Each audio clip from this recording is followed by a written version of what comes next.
Hello বন্ধুরা, আজকে রেসিপিটা হলো লাউ পাতা বাটা।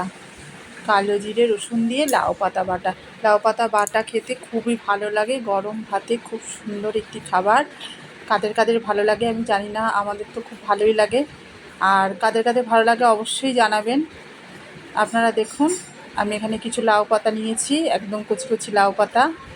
আর এখন এই সময় লাউর সিজন, ভালো লাউয়ের কচি কচি ডগা পাতা অতি অবশ্যই সবার বাড়িতেই প্রায় হয়ে থাকে আর পাওয়াও যায়। আর সেই জন্য আমি কটা লাউ পাতা নিয়েছি এখানে, দিয়ে লাউ পাতাটা ধুয়ে নিলাম। ধুয়ে এবার একটু গরম জলে একটু ভাপ দিয়ে নেব, যাতে পাতাটা একটু নরম হয়ে যায়। এবার আমি এখানে কিছু কালো জিরে নিয়েছি। কালো জিরে স্বাস্থ্যের পক্ষে খাওয়া খুবই ভালো।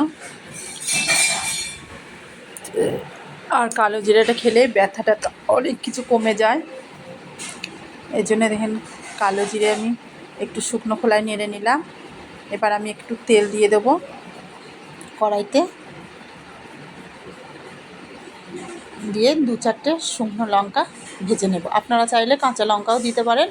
আর আপনারা যে যেরকম ঝাল খাবেন সেই মতন লঙ্কাটা দেবেন। আমরা একটু ঝাল খাই, তার জন্য। আর বাটাতে একটু ঝাল না দিলে ভালোও লাগে না। নুন ঝাল সব ঠিক মতন দিলে তবেই খেতে খুব টেস্ট হয়, আর খেতেও খুব ভালো লাগে। আপনারা খেয়ে দেখবেন। আর আপনাদের যদি ভালো লাগে অতি অবশ্যই জানাবেন যে আমার লাউ পাতা বাটাটা কেমন হয়েছে। আর আপনারাও কিভাবে করে খান আমাকে কমেন্ট বক্সে নিশ্চয়ই বলে দেবেন। আপনারা প্রথম থেকে লাস্ট পর্যন্ত ভিডিওটি দেখবেন।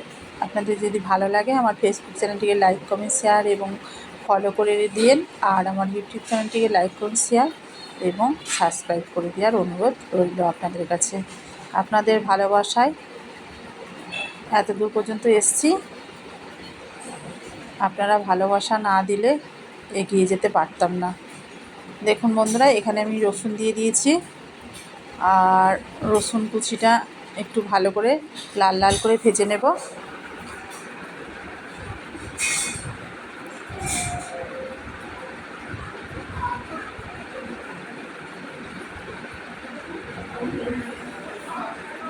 দেখুন বন্ধুরা, রসুনটাও সুন্দর হয়ে গেছে। এবার আমি পাতাটাকে একটু ছিঁড়ে ছিঁড়ে দিচ্ছিলাম, দিয়ে এবার আমি এই রসুনের ভেতরে দিয়ে দেব।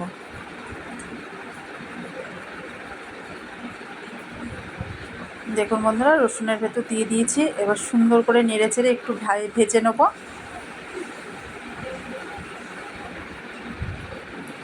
এই লাউ পাতা দিয়ে না অনেক কিছুই করা যায়, আর লাউ পাতাটা খেতে খুব ভালো লাগে। লাউ পাতা, কুমড়ো পাতা এগুলো বাটা খেতে খুবই ভালো লাগে। দেখুন বন্ধুরা, এখানে কিন্তু অনেকটা তেলও নয়, সামান্য তেল।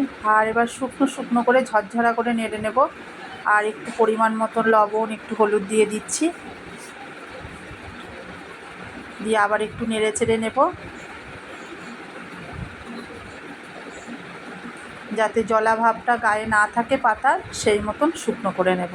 তাহলে বাটাটা খুব সুন্দর আঠো আঠো হবে, জল জলের মতন হবে না, আর খেতেও খুব ভালো লাগবে। দেখুন বন্ধুরা, হয়ে গেছে। এবার নামিয়ে নিয়েছি আমি বাটিতে। আর এদিকে কালো জিরে শুকনো লঙ্কা প্লেটে তুলে নিয়েছি। এবার আমি শিলেতে দেখুন সুন্দরভাবে বেটে নেব। এটা জানেন তো, শিলনোড়ায় বেটে খেলে বেশি টেস্ট লাগে।